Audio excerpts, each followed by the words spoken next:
All right. Well, good morning, everyone, and good morning. Happy to be here in the city of second best chili. This actually should be the capital in New Mexico. And then we'd annex El Paso, really big state town. All right, well, we'll talk about that, see if we can expand our jurisdiction. Go ahead and call the roll of the commission. I'm gonna go from right to left rather than alphabetical, just because I can see better that way. Commissioner Solomon. Here present. Commissioner Bluestone. Here. Commissioner Castillo. Here. Commissioner Carruthers. Here. Commissioner Van Wagner. Here. Commissioner Baker. Here. Present. Item number 2, approval of the agenda. Is there a motion? So moved. Second. Any objections? Mr. Chairman, Yes. I would like to move to amend the agenda to reflect that when you go into executive session, we have 2 matters listed for discussion. I'd like to add a third matter regarding an informal advisory opinion that's been issued. I'd like to have discussion. Is there a second? Second. Any discussion? All right, and I'm assuming that it meets the appropriate criteria because I know that you're very careful about such. Yes, Mr. Chairman, I believe it does.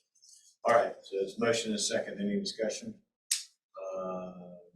Any opposition? So we'll add a third matter that will be fully explicated at the time. Okay, with that, the agenda is approved. Now on to the approval of the minutes of the May 12th meeting. So moved. Second. Thank you. Any discussion? Hearing none, the minutes of the May 12th meeting are approved. On to item number 4, advisory opinion 3304. Ms. Branch, I believe, remains with us. Good morning, Chair and Commissioners. This is a formal advisory opinion that came about. It was based on an informal advisory letter that was sent out, and Commissioner Bluestone requested it to be converted to a formal advisory opinion. It addresses the question of a municipality buying a fire truck and whether or not they can make use of an offered discount if they prepay for the fire truck. And under both the procurement code and the statewide price agreement, which is a contract led by the state of Mississippi under which they're buying the fire truck from this company, the answer is no, they cannot prepay for the fire truck and get a discount. And I stand for any questions on that. Motion and second. So moved. Second. Thanks. Any discussion? Any questions? Anybody? Mr. Chairman, I just thought that this was going to have some more general applicability around the state, and that's why I asked Rebecca to convert it into a formal opinion that the whole commission could issue. And I have been finding that these formal opinions are getting attention, and that more than the area that the issue is originally addressed is having impact throughout the state. And so I think this is another good one for us to put in as a formal opinion. Anyone else?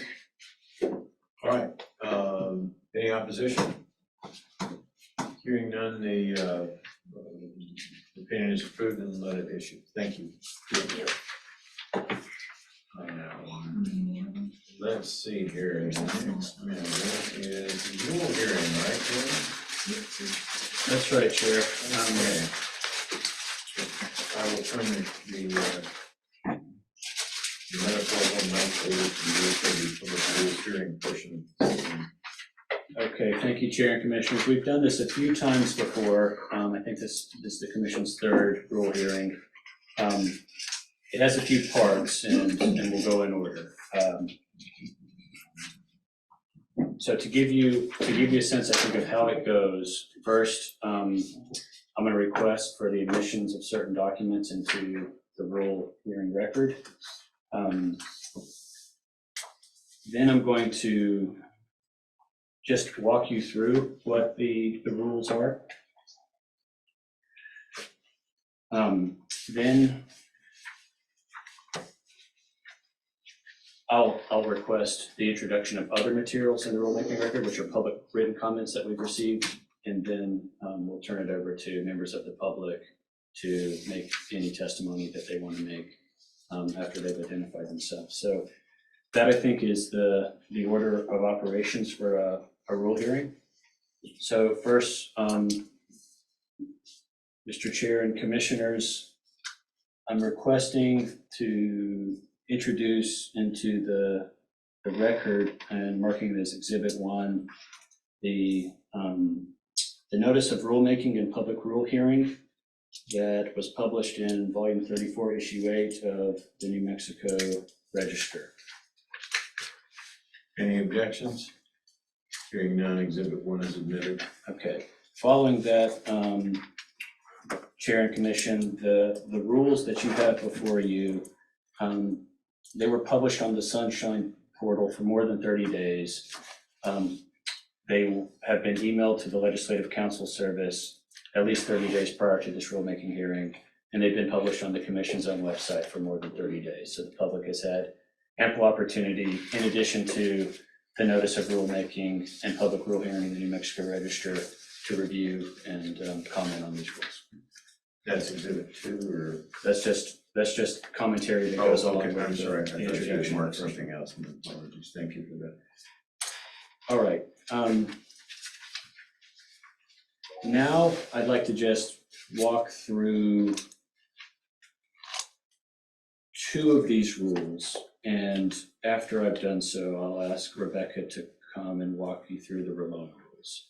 So first, we'll start with amendments to 1.8.1, which is the Commission's general rules. All right. The main idea behind these rule amendments is to formalize, there are two main ideas. The first is to formalize in the New Mexico Administrative Code the process that this commission has been operating under Resolution 2020-04. And in the beginning of the commission, in 2020, the commission issued a resolution that regulated how the commission would go about investigating and authorizing civil enforcement actions. So these are the actions that the commission takes separate from its receipt, investigation, and adjudication of administrative complaints, but rather when the commission sees something outside of the context of an administrative complaint that's filed with the commission, how the commission goes about deciding whether or not to initiate a civil enforcement action in district court using the commission's discretionary authority to do that. The commission issued a resolution back in 2020 about how that process would work.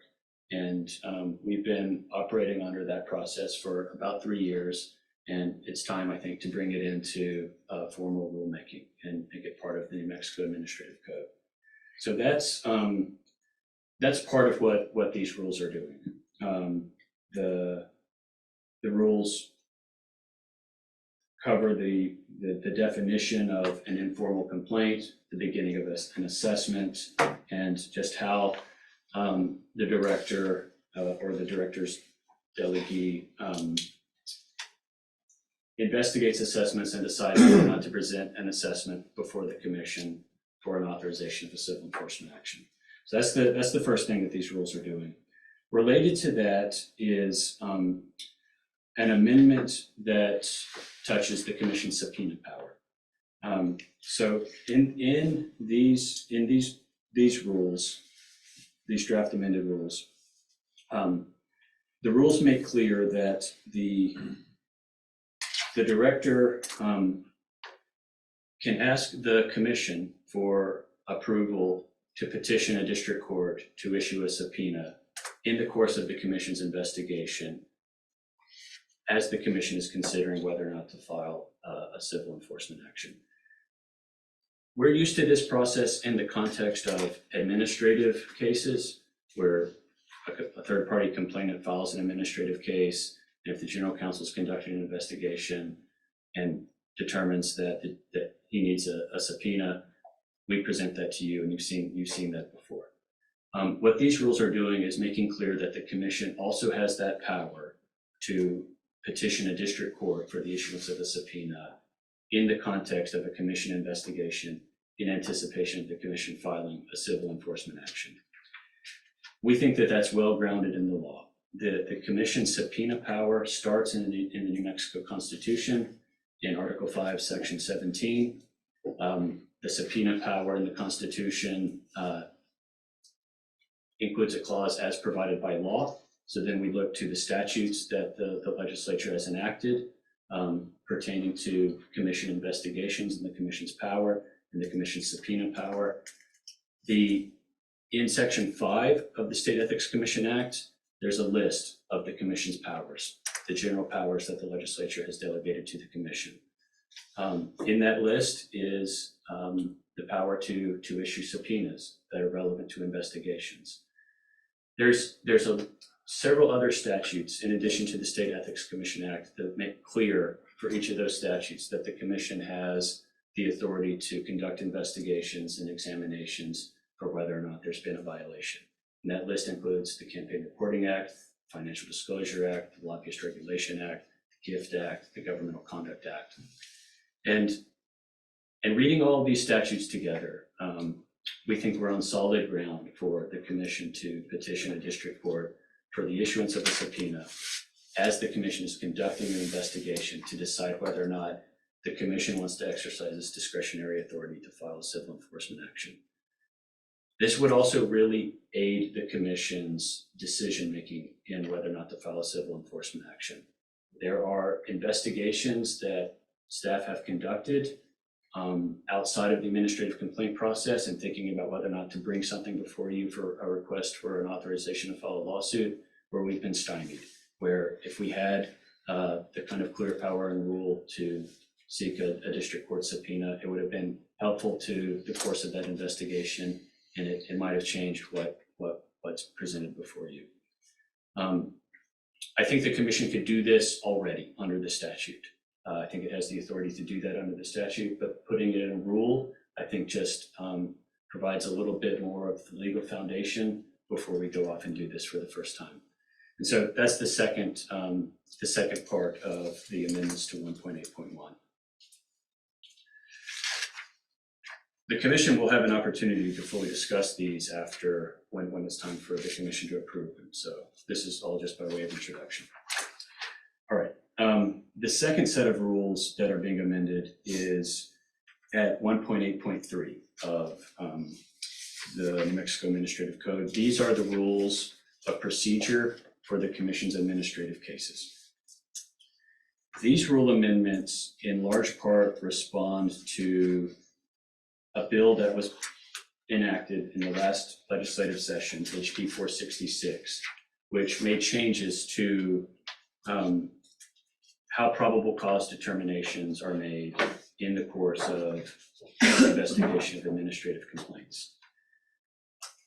Before HB 466, the general counsel had the authority to make a probable cause finding. And if the general counsel made a probable cause finding, the case would be made public and it would go to a hearing officer. After July 1st, that's no longer the case. A hearing officer, separate from the hearing officer that ultimately conducts the hearing, is the authority to determine whether or not, or to determine that an administrative complaint is supported by probable cause. Where the general counsel determines that an administrative complaint is frivolous or unsubstantiated, it still gets dismissed. And so, and it doesn't go to a hearing officer for review. So it's kind of only a kind of one-way street where the general counsel believes that an administrative complaint is not frivolous and is not unsubstantiated. The investigative materials go over to a hearing officer, and if the hearing officer determines that the allegations in the complaint, the claims in the complaint are supported by probable cause, at that point, the administrative case is made public, and the director has the responsibility to assign the administrative case to a separate hearing officer for a hearing. The amendments in 1.8.3 put the commission's administrative rules of procedure in alignment with the new statutory rule. they do a couple of other things that, that I just want to quickly highlight. There's a rule amendment that makes clear that a witness that appears at a deposition may receive 1 day's expenses, and we might have to, we can ask them to file a W-9 with DFA before we can pay that witness. We've already kind of figured out that process about how to pay witnesses for their time, and we're just putting that into rule as to how that works. There's a rule amendment that makes clear in the context of a hearing, a public hearing on an administrative case, that where the general counsel has intervened on behalf of the commission, that the general counsel, that the hearing officer must afford the general counsel an opportunity to seek discovery in the context of a hearing. That's a change that gives the general counsel more options. Without that change, the general counsel and the other staff members that are working on the investigation, they might have to do more work pre-probable cause determination in order to get all of the evidence that they'll need if they don't have the opportunity to seek discovery once the hearing has started. So that's a rule change that gives the general counsel and the other attorney staff that are working on investigations and hearings in the administrative context just more flexibility and more options. One final little change in the rules.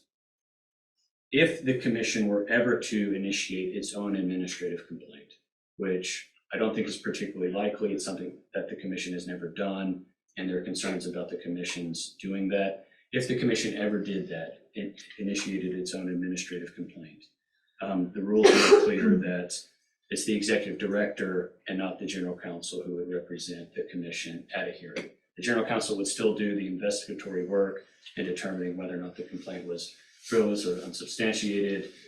The general counsel would still prepare the report that would go to a hearing officer for to determine that probable cause supports the complaint. And if it went to a hearing after all of that, just to try to separate roles, it'd be the executive director that's representing the commission instead of the general counsel. That I don't think is likely in my time in this position. I'm not going to recommend that you initiate your own administrative complaint. What we're doing here is kind of building out the authorities and tools that the commission has to file commission initiated actions in court and not in its own administrative procedure. That might work for a large federal agency like the Securities and Exchange Commission, where the agency initiates its own administrative complaints and also different parts of the agency adjudicates them, but we're very small. And if we really get into that business, we're likely to confront due process challenges that are related to it. So in theory, the statute and the rules allow for it, but to the extent that the commission can seek remedies in court using its undiscretionary power, that's probably how we should go until this agency is much larger. Maybe one day after we've all served our time on the commission, it might be a good idea. But while we're very small and in the commission's kind of stage 1, stage 2, this probably isn't the best idea. But we've made a change in the rules to just kind of separate and delineate duties in that regard. That is the introduction for the commission and the public on what is happening in 1.8.1 and 1.8.3. And if Rebecca can come explain the rules for Rolona.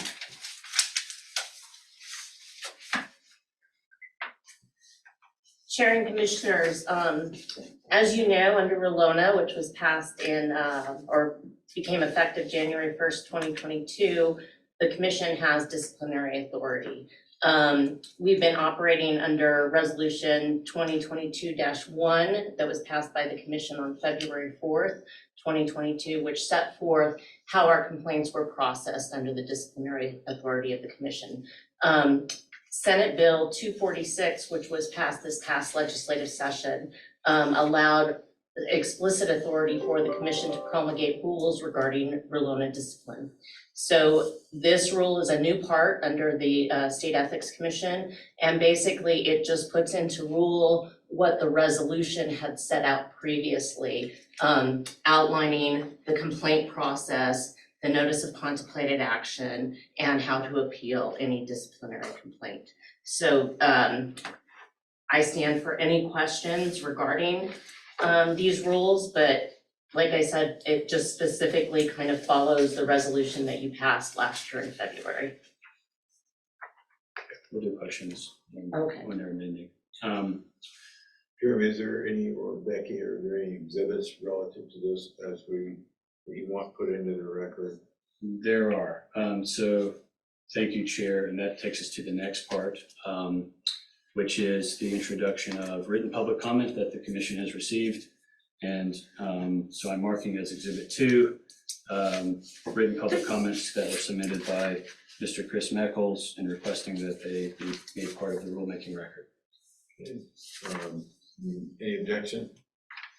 Hearing none, Exhibit 2 is admitted. Okay, thank you. I would apprise the commission of those written public comments, but I think Mr. Meckles is with us today, so I'm anticipating he's going to want to make public comment on the rule hearing, and when he does, he can introduce his commentary in the written public Yeah, comment. we've been furnished with When you have copies, so yeah. thank you. And Chair, that brings us to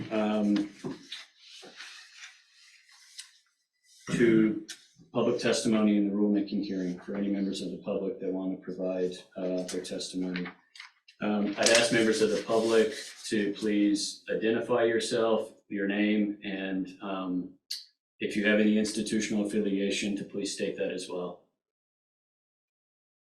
And if you could just indicate you're willing to make public comment by raising your hand in the Zoom application.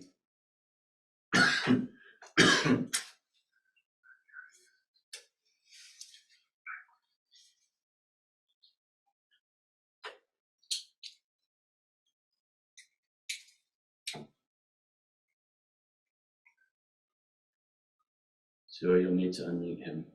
I can only ask Tom, so I did that. Yeah.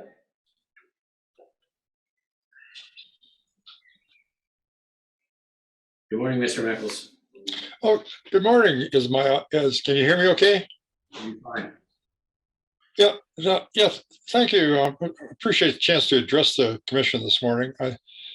The written comment I gave, of course, concerns a relatively minor point. It has to do with, I think, responding to the public whenever they do make and complete the cycle, so they always get feedback on any submission that they've made on this informal process. I appreciate at 1.8. I'm going to comment only on 1.8.1 because I think that's my central concern. Is that I think this informal process is really needed, and I think it can be very useful. The question, of course, that bothers me, and I think other people who've been watching the commission, is to what extent that you will find license by the legislature for your activities. You know, we've sort of always thought that to the extent that you become effective over time, and it has been a struggle, that at some point you're inviting people to trim your sails because my perception is you were never really put in place to be effective. You were put in place because there was some let's say PR more than anything else. But I'm glad to see that you've been working on trying to on your effectiveness. I think that my concern, especially preparing for this hearing, I've noted an area which I had not previously noticed, and I suspect that many do not, which is you have an opportunity as part of your mission or part of your ethics mission, which is Article 9, Section 14. I, like perhaps most of the members of the public who are interested, didn't notice that because most of what you have is in your area is statutory, and you share your authority and you'll say your response to complaints with people like the Secretary of State, the Attorney General, and so forth and so on. Article, specifically in Article 9 and Section 14, I think there's a real opportunity because this is the area of things like the Economic Development Department, the LEDA Act, things like that, the JTIP program, which is the jobs program. These are incentives programs that I think are really in desperately need of some oversight. I've interacted with those agencies, and what I've found is that they're not really very happy when you show up and ask them questions about their programs. And they get pretty itchy when you start asking about things like applications for funding and so forth. They're quite secretive. They're not willing to be forthcoming. I think that we really need the capacity, and I think 1-8.1 might add that, which is to actually take a good close look at what they're doing over at EDD. There's millions of dollars over there that are really being dished out without any adequate supervision by the legislature or by anyone. I think this is a place where this commission could make a real contribution. And my suggestion for this, because this is a rules hearing, is that I'm not going to specify in detail, but I suggest that when you look at the rules changes for 1.8-1, you specifically keep in mind the opportunity there to look into the economic incentive programs, because that really needs help. And any changes that might make that more effective, your interaction under Article 9, Section 14, I would encourage you to make, because I think that's a real area for opportunity where you have some authority and where we desperately need some oversight. So anyway, again, I'll encourage you with 1-8.1. I support it. I think it's a good idea, and I hope that in the long term it proves to be as effective as it needs to be. Thanks for your attention. Thank you, Mr. Meckles. Okay, are there other members of the public that are interested in making commentary, testimony in this rule hearing? Mr. Reese, I see you on. I'm not sure if you are interested in giving commentary today. I have no comments, Mr. Chairman and Jeremy. Thank you very much. Thank you. Chair, I believe that's it. All right, thank you. So now we are on to commission adoption of the amendments. Is there a motion and a second? Probably starting with 1.8.1. Motion and second to adopt the amendments to 1.8.1. So moved. Second. Okay, any discussion? I think there's one typo that I mentioned to Jeremy before that he said I should raise in this part of the hearing. And maybe Commissioner Villanueva comments. So I should defer to her. Turf over there. I'll defer to Commissioner Villanueva. Stay off of her turf if you don't mind. Whew, that was tough to go there. Go ahead, Commissioner. Because maybe we have different ones, I don't know. We'll give her ample backup. Do you have anything else for other than the typo? Well, I don't know if I guess you call it a typo. In 1.8.111A, on our page SEC 14,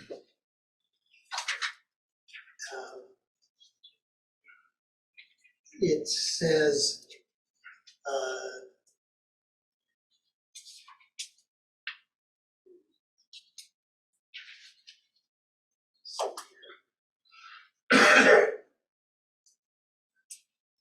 where it talks about has or will in the future. Oh yes, here it is.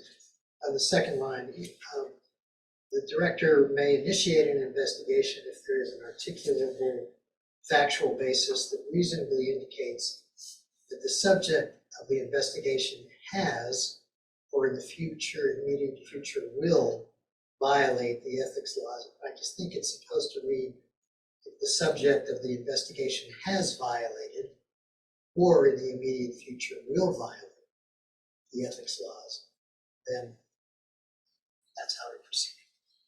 And maybe Commissioner Villanueva, that was the same one. Good, great. We got it, thank you. Got it. I think there's a motion in a second. Yeah, did you have anything else? No, I Discussion. had nothing else other than that. Commissioner Villanueva? No other comments? That's a good piece of drafting if that was all that came from these two on that, and I sincerely thank you both for work in that area. Anybody else? Mr. Chairman, I would only state that that's usually employed by the people who draft them, just to see if anybody reads it. I once wrote that in an English paper in high school. I said, if you're still reading, please put a red check mark in the margin. And on the paper, when I came back, there were big red check marks. Every page was a report. I think you're right. Okay, is there any opposition to the motion?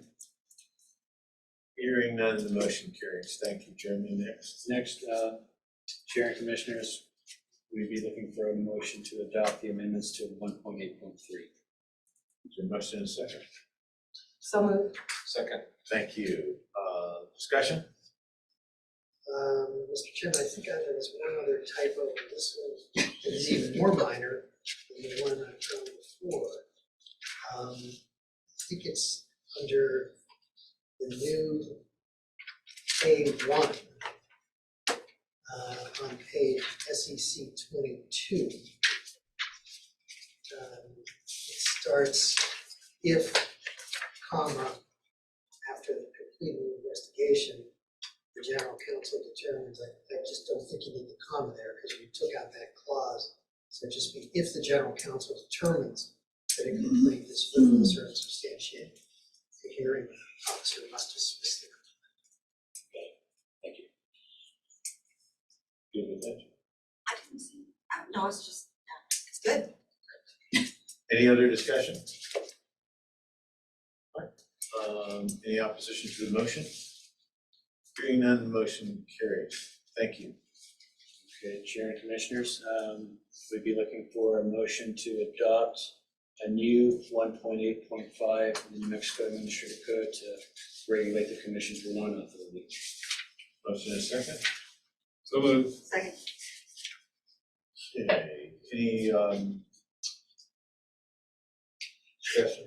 Go ahead, No. sir, you're on a roll. No. Everybody's staring. Thank you very much. You didn't find it. I didn't find it yet. I didn't even red check mark it. That far. So Any discussion? Hearing none, is there any opposition to the motion? Motion carries. Thank you. Okay, thank you, Chair and Commission. Thank you all for your good work on this. That's pretty tedious stuff. I believe we'd be seeking a motion to go into executive session Is there a motion? for the reasons indicated in the agenda. So moved. Second. Thank you. Moved and seconded to move into executive session for the reasons as stated on the agenda. Any opposition? Hearing none, the motion carries. Take a second to. So are we recording? Yeah, I didn't say anything, but it is. Okay.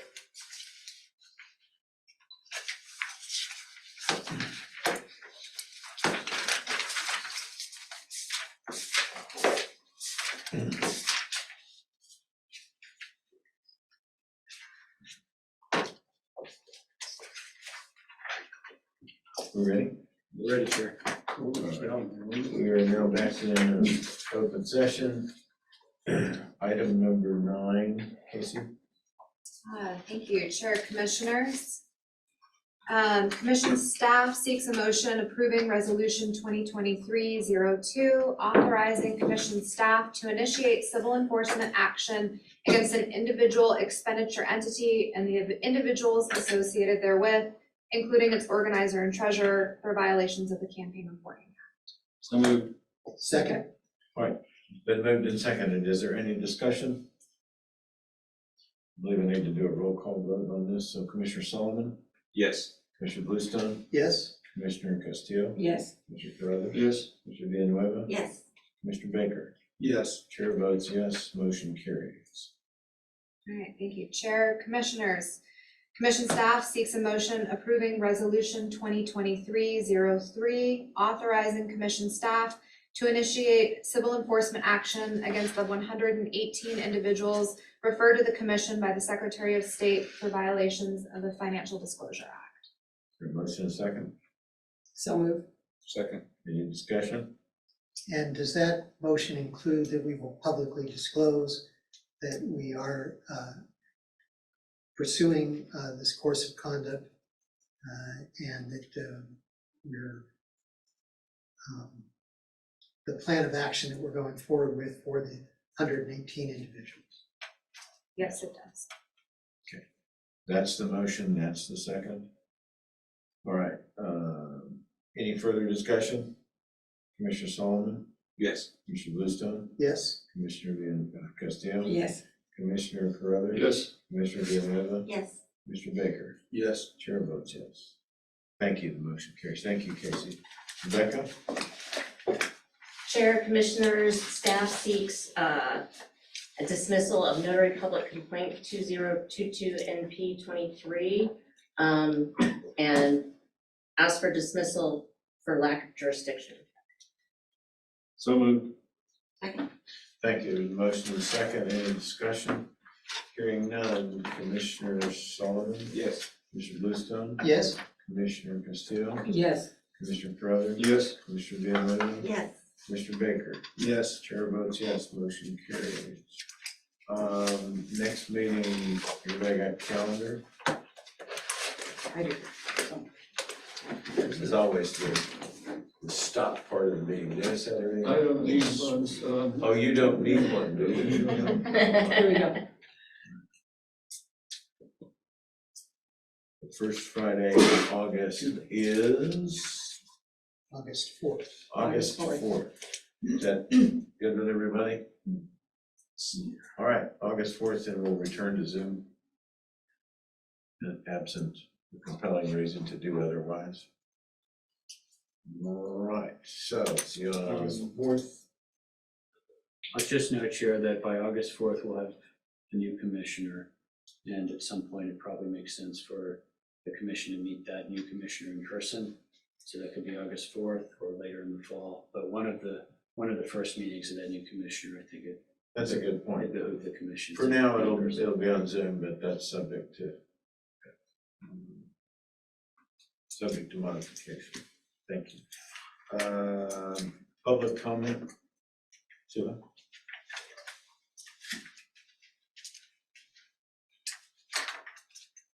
If anyone would like to make public comment, please indicate your desire by raising your hand on Zoom.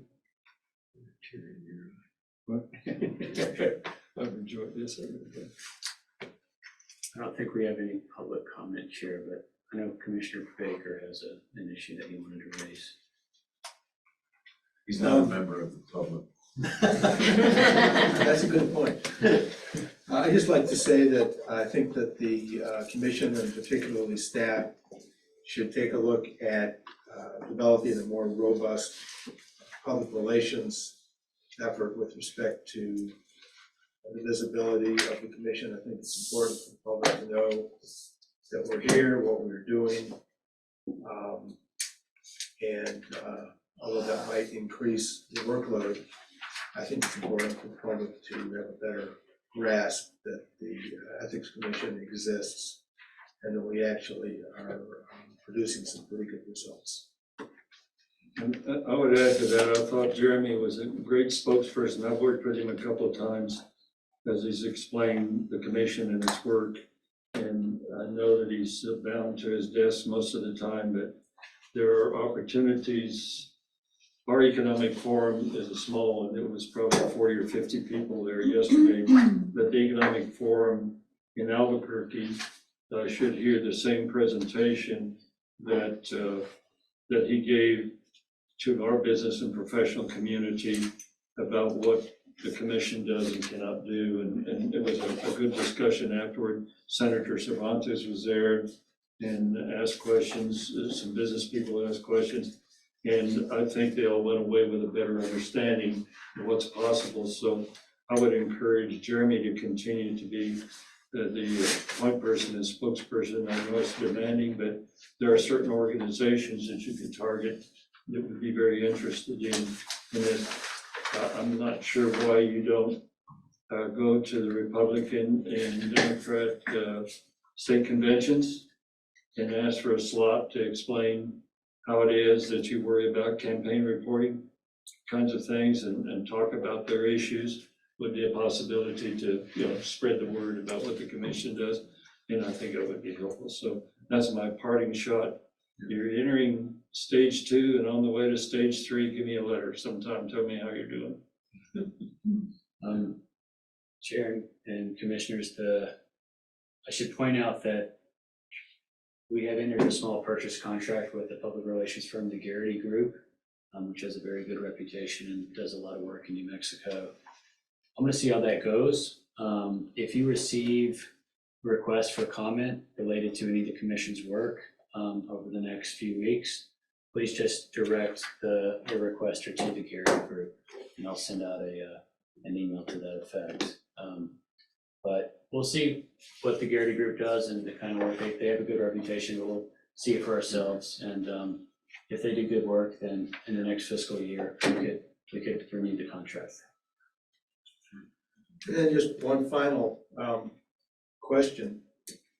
When is Suha's last day? We have not established We that have yet. not established that, but it will be before Yeah. August. And so this is likely Suha's last meeting with us. Oh, wow. It's crazy. Unless we have a special meeting. Well, I just want to say, NYU? Yeah. And Suha's headed to NYU for graduate school, which is very impressive. I just want to thank Suha. She's been very helpful to me. Great. Yeah. When I was having trouble with the financial disclosure, Suha took me by the hand and started pressing all the buttons that I had difficulty pressing. And we're gonna miss you. Thank you. I'm gonna miss working here. It's been a really great experience. I feel very lucky that this was my first job out of college, and I think every other job I take will have a high bar to reach in comparison.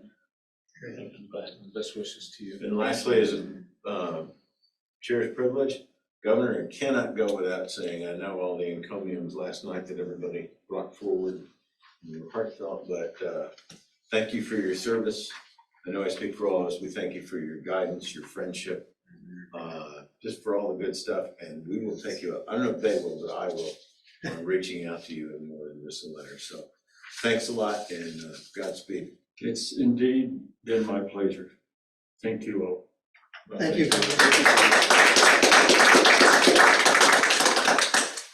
Be good. Okay. We'll Good luck be with the Dodgers talking after this weekend. Chair, are we adjourned? 2 rookie pitchers. Yes, after this weekend. Oh, after this. Oh, you're a Yankee fan. That's right. I think we're adjourned. I did that. Yeah.